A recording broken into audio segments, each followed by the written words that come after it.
Right, and with that, I am going to welcome Tyler and Connor to the stage. We are going to jump into our Caravan segment. Awesome. Hey. Hey there, Justine. Hey, All Justine. right. Hey, Tyler. Oh, man, I didn't look at the chat at all. Great. You guys are very active in there. Great to see everybody. Awesome. Okay, I'm going to hand it over to Connor, and we will get started. Well, welcome everyone. Welcome to our monthly webinar series, the first Friday of every month. I'm joined here by Justine Harper, who's the VP of Business Development, and a familiar face as well, Tyler Campbell, who's the VP of our concierge team. And so before we kick this off, one thing I like to mention where Unchained really hangs our hat is not only the Bitcoin security, not only these financial services, but also education, which is why we have these webinars, which is why we have all these resources to which you have access to your fingertips. And so today we're going to be talking about Beginner's Guide to Caravan. It's a stateless multi-sig coordination tool. And so before I hop into the agenda, one thing I want to mention is obviously it looks like the chat has been firing off at the start here. Keep in mind, if you do have any questions, please enter them into the questions tab in the bottom right.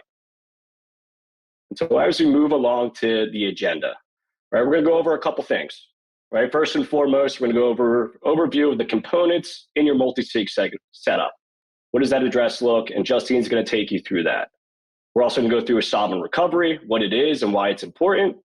Then we're going to get into Caravan. We're going to show you an intro to it, the multi-sig coordination tool. From there, Tyler's going to give you a demo, and then we're going to go over actionable next steps. So on that note, I'm going to pass it over to Justine, and she is going to go overview the components of a multi-signature setup. Awesome. Thank you so much, Connor. All right. So yeah, we talked a little bit about this in the basics, but for those of you who perhaps weren't here for the basics, if you're watching this on YouTube, perhaps, we just want to dive in and talk about the components in your multi-sig setup. Collaborative custody with Unchained, of course, is a form of self-custody with your Bitcoin. In the setup, you are holding 2 of the 3 keys associated with your multi-sig wallet.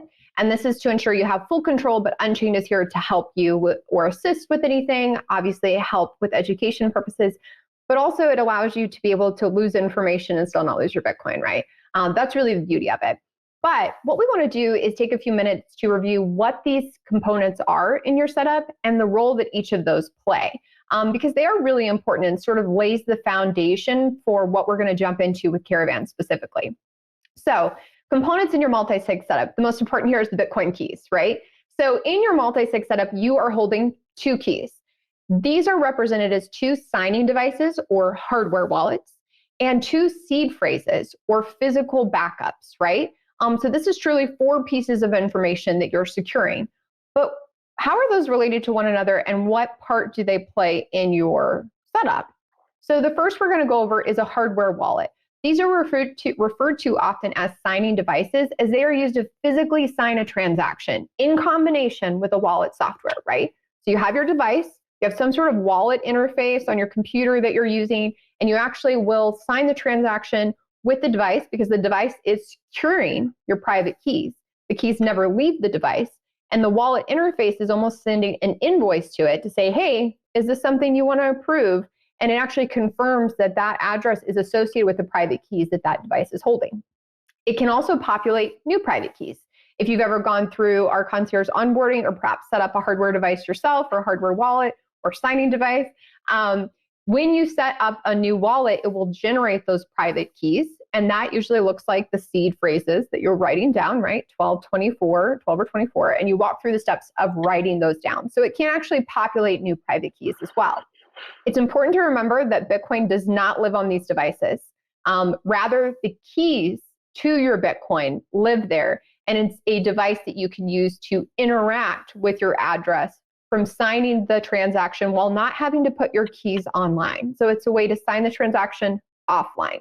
But what then is a seed phrase?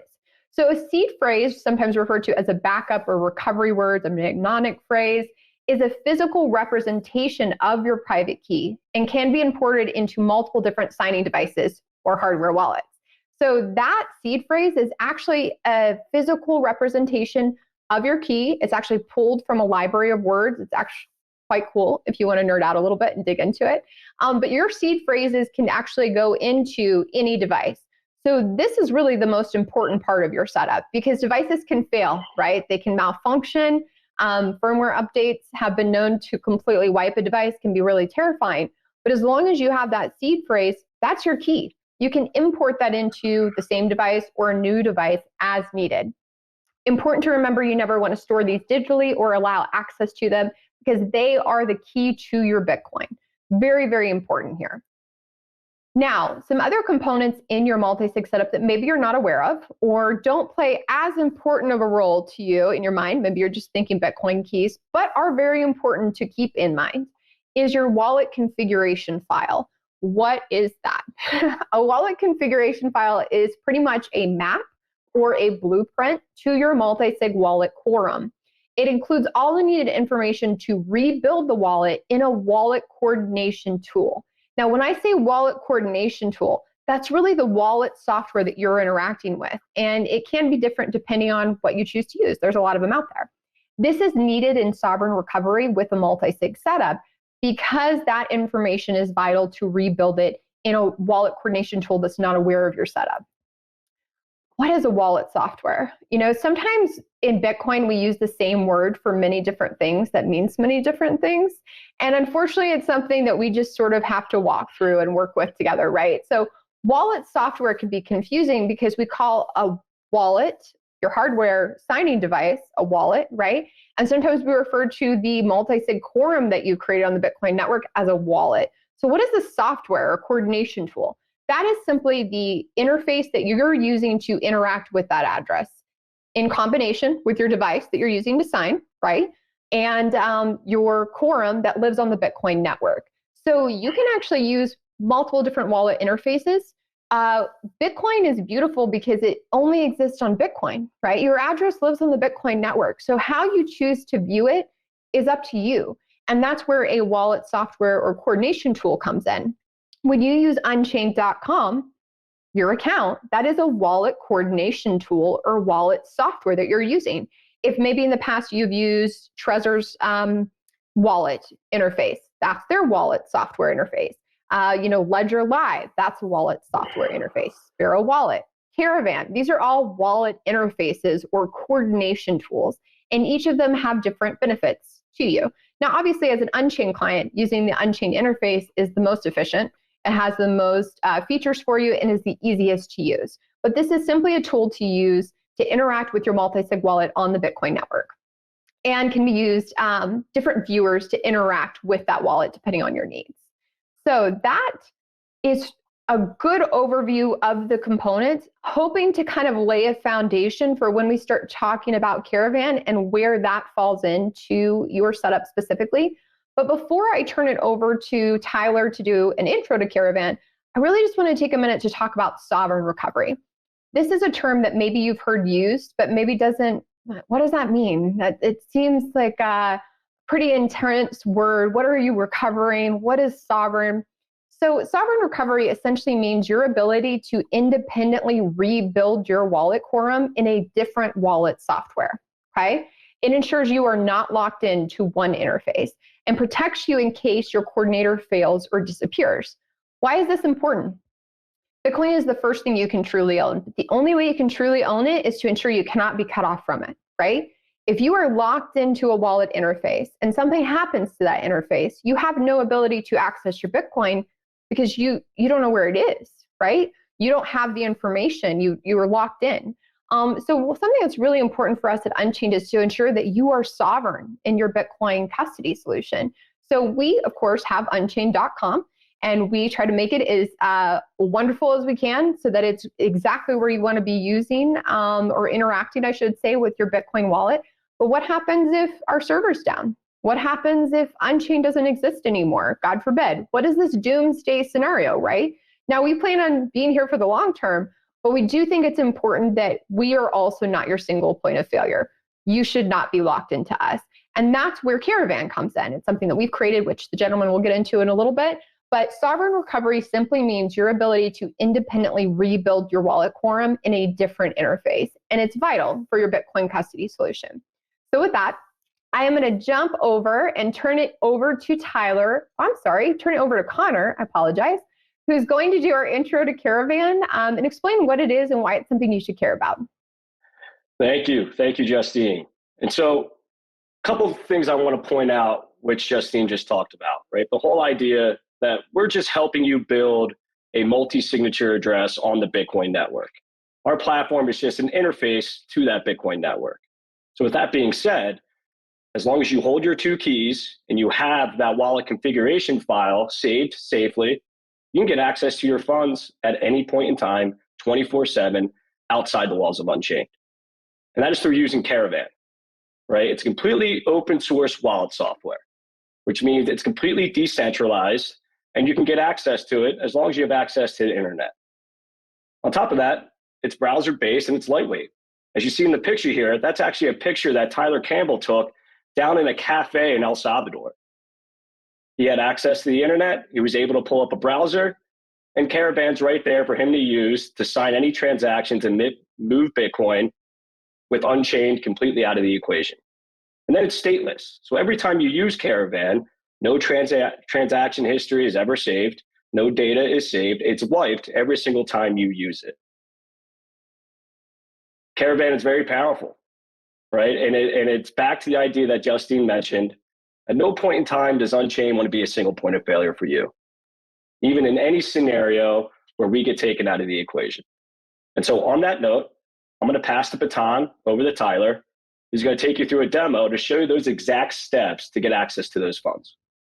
Absolutely. Yes. Want to make sure you really, know the power of Caravan, the power of that wallet configuration file that Justine was covering and that Connor talked about, Caravan, what it is. Really put into practice, though. How do you use it? How can you get your hands dirty with the important materials that really empower you to be able to sovereignly recover whenever you want, right? I think the important part about talking about that doomsday scenario is that you don't want to wait for that doomsday scenario to happen to then start thinking about this. You do want to be a little bit more proactive, put yourself in the best position possible to, should something ever happen, you're going to be okay.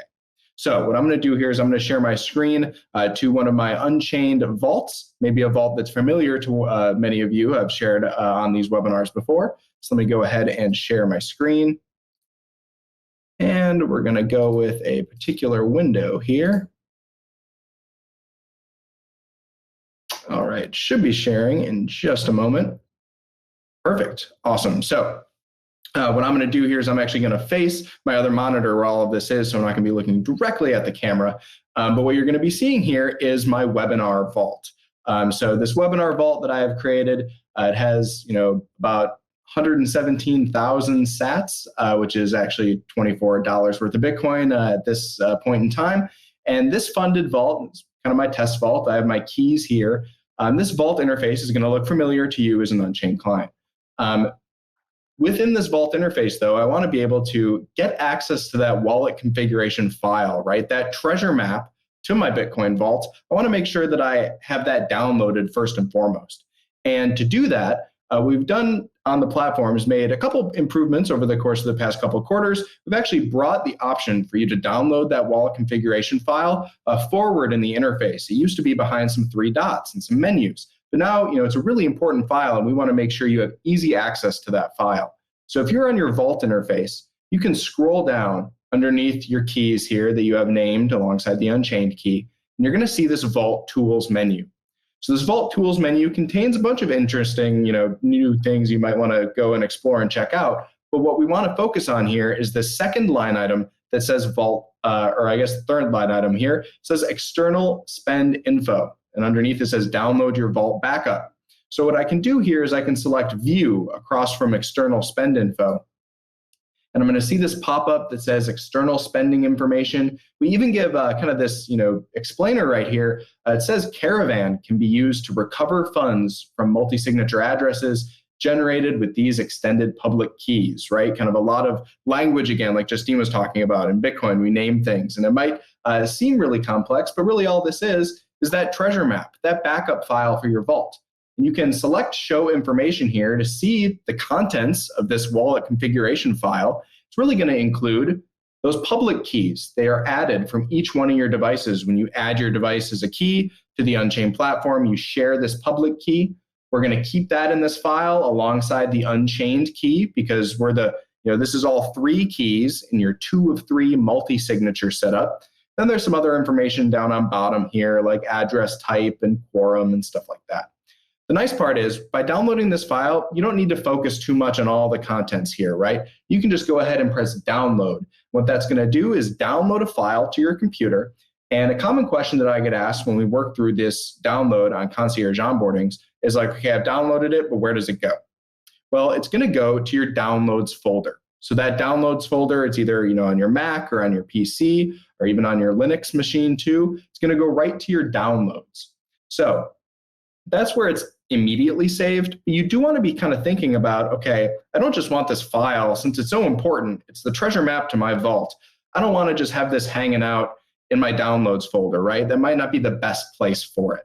So what you can do is move that file out of your downloads folders. Right now, if I click on I'm on a Mac computer. If I were to click into my Finder and go to my downloads, I'd see that wallet configuration file. And for me, I want to think about, okay, where's the best place to store this file? And what we talk about with clients is, this file, if somebody were to steal my Mac, and let's say they do get a hold of that file, well, the worst thing they'd be able to do if they were Bitcoin savvy and knew how to use that file, which, we're heading towards a world where Bitcoin's going to be, the world reserve currency. People are going to have their wits about them. They're going to know how to use that file. So if somebody could do that, they would see, okay, I have the treasure map to this vault. I'm going to rebuild this vault in some wallet tool like Justine was talking about, and they'd be able to see the balance of my vault. They'd be able to load up this vault and see this $25 worth of Bitcoin now, which in 5 years is maybe $25,000 worth of Bitcoin, and they'd be able to see my balance. And if they knew me, they could tie that to me. So that's it. They don't have my private keys. They can't move any of my funds, right? They'd be able to see my balance, but they can't move my Bitcoin. So if somebody did steal this file, it's not the end of the world. However, it is a privacy risk, right? You don't want somebody out there knowing how much Bitcoin you have. And let's say they steal your computer and it has this file on it, then they also steal one of your keys. Well, then they're just one step closer to actually being able to access this Bitcoin. If they have the treasure map and a key, all they need is now one more key and they can move your Bitcoin. So you do want to be thinking about storing this file securely, storing it appropriately. And so what I talk about with clients, what we like to recommend at Unchained is keeping this file stored in something like a password manager. There's several password managers in the market. There's 1Password, LastPass, Bitwarden. There's these different password manager services that allow you to not only store login information to your various sites and accounts, but also to store files. And storing this wallet configuration file in a password manager is actually a pretty good idea for a couple of reasons that I'll get into in just a moment. But also storing that file in something cloud encrypted. I'd say that, and it kind of sounds a little intense. When we say cloud encrypted, all we mean is a platform or a software kind of like iCloud if you're using a Mac, or Microsoft OneDrive, right? These are kind of cloud drives that are available to you as consumers of these products, and they're password protected, and they allow for this wallet configuration file to live in the cloud. Why might that be important? Well, let's say I take that wallet configuration file and I put it on a thumb drive, just like a USB drive. Well, then that wallet configuration file, the treasure map to my vault here, is tied to a little tiny thumb drive. And I could lose it, or it could get stolen along with my keys. And having it tied to a physical device, just one more thing for me to think about, for me to secure, because there's nothing security compromising about this file. Storing it in a cloud platform is okay, and it ensures that I can go down to El Salvador and find that file and just access it right in the cloud. That's kind of the beauty of it. So again, do recommend storing that file securely. But once I've stored it securely, let's then talk about that doomsday scenario that Justine was mentioning. This doomsday scenario is when Caravan really shines. That's when you're able to actually use this wallet configuration file and plop it into a software like Caravan and let Caravan do all of the heavy lifting, all of the reading those public keys and dissecting all of that technical information. That's what Caravan can do. You don't have to worry about that. You just need to have that file. So in this doomsday scenario, let's say Unchained goes poof, right? No longer here. Okay, what do I do? Well, what I can do is in my internet browser, as Connor was mentioning, Caravan's browser-based, so I just need an internet browser. I could have Google Chrome, I could have Brave browser, I could have Firefox. What I would be able to do is go to caravanmultisig.com. That would reroute me here to our GitHub page. And Caravan, fully open source. Even if Unchained goes down, Caravan's still up and available.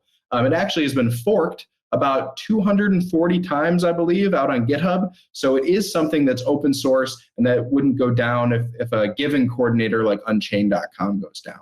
So doomsday scenario, I need to recover and gain access to my vault. Well, what can I do? I go to Caravan and I'm going to see this new interface here. Looks kind of different, right? There's a lot of different knobs and buttons to press. And believe me, I'm as click happy as anybody out there when I see a new interface. But for the purposes of today's webinar, we're just going to take that wallet configuration file and rebuild my webinar vault. So what I'm going to do is I'm going to select import wallet configuration. When I do that, it might not be showing on the webinar now, but my downloads folder has popped up in front of me. And what I'm going to do is I'm going to select that file that I downloaded and press open. And as soon as I do that, Caravan does the heavy lifting. It picks up the name of my vault, webinar vault, picks up the name of all my keys, and all of that public key information, all the technical stuff, Caravan reads that. What I could then do is scroll down and connect publicly to the Bitcoin blockchain. And once I select that Bitcoin client option for public, you could also select private if you want to connect to your own node. There's some advanced steps there. By default, I'm just going to select public here and I can press confirm. When I do that, well, all of a sudden, now this balance up here, that 117,000 sats or 25 or so dollars worth of Bitcoin today is going to load up. All of my balances are going to appear. All of the addresses that I used that I made my Bitcoin deposits to are going to show up with the amount that was deposited to them. Everything is rebuilt right kind of at my fingertips here. I don't need to go sign into unchained.com, wait for them to come back online, kind of sit there nervously wondering about my Bitcoin. If I have my treasure map to my Bitcoin and I have my keys, I can recover my funds. And that's really where Caravan shines. It's a pure recovery tool, right? If you're a Bitcoin company or even an Unchained client and you have a vault, Caravan, because it's stateless and doesn't keep transaction histories for you, it's not really a day-to-day wallet, right? The power of it resides in your ability to recover, right? It's that fail-safe, that escape hatch that hey, I have my wallet configuration file. If something does go wrong, I can go ahead and use Caravan here. And then what I could do is I could send my funds out of Caravan. Say that doomsday scenario on chain goes down, your coordinator goes down. You could then send your Bitcoin to a different setup. Maybe it's a new multi-signature setup that you have set up to secure your Bitcoin. Maybe it's, in the interim, maybe you're just using single signature where you have one seed phrase to secure your Bitcoin. You just want to get it out of a position where, hey, there's a doomsday scenario, the Unchained key is unavailable, so you want to maybe move your funds to a more secure setup. You can do so in Caravan. So with that said, I do want to go back to these slides now. And I want to talk about some actionable next steps you can take just as an Unchained client, which I think are pretty important, actually. If you think about, okay, what do I do now? Tyler showed Caravan how I download that wallet configuration file. Connor talked about what it is, and Justine talked about the importance of sovereign recovery. But what can I do coming out of this webinar? What's that low-hanging fruit I can take care of? Well, your actionable next steps and how you can put yourself in that best position to recover should that doomsday scenario ever happen. Well, there's really three things that I would kind of encourage you to do. One, download that wallet configuration file. Log into your Unchained vault, and for every vault you create, right, you might have multiple vaults. You might have an IRA vault as well, right? Every vault you create is going to have one of those wallet configuration files. Each vault has its own unique treasure map. Go into your Unchained account, download that wallet configuration file, but don't let it hang out in the downloads folder too long. That second bullet point is we want to store that configuration file in something like a password manager or an encrypted cloud service. Again, don't get too freaked out by encrypted cloud service. just think iCloud or Microsoft OneDrive or even Dropbox, something like that, something that you could go down to El Salvador, get internet access, and access that file. Once you do those two things, you're really in a nice spot. That's like 99% of the way there. The next step, just because I'm a nerd, is I recommend bookmarking Caravan in your browser, right? It's nice to have it there. Should that doomsday scenario happen, the last thing you want to think about is, what was the name of that recovery tool that there was a webinar about that one time? You can mitigate that by just bookmarking it right in your browser now at caravanmultisig.com. So those are your actionable next steps. That's my homework assignment to everybody joining. And if you're watching on YouTube later, make sure you do those things, right? It's really, really important. You don't want to wait for that doomsday scenario to happen. Our goal is to be around for a very long time. Our goal is for that doomsday scenario to never happen, but crazy things happen in life, and your multi-sig funds, the security of them should not be put into question. So with that being said, I do want to thank everybody who tuned in to today's webinar. We are going to be continuing on for some Q&A, of course, but if you're watching on YouTube, we are going to be ending today. However, if you do want to get access to some of these Q&A sessions in the future, I might recommend setting up an Unchained account, setting up a vault, getting access to these live sessions of continuing education webinars. They'll allow you to get some kind of one-on-one time with the team, answer any question you have about the material at hand, about the Unchained products. We do really have kind of a suite of experts here to talk to these issues or answer these questions, and it's a pretty fun time to do so, be able to interact with us. But thank you, everybody, for joining. Make sure to catch next month's continuing education webinar. It's going to be the first Friday of December. Can't wait to see you all there. And again, for those of you on YouTube, go over to unchained.com/concierge and sign up, see what we can do for you. Thank you.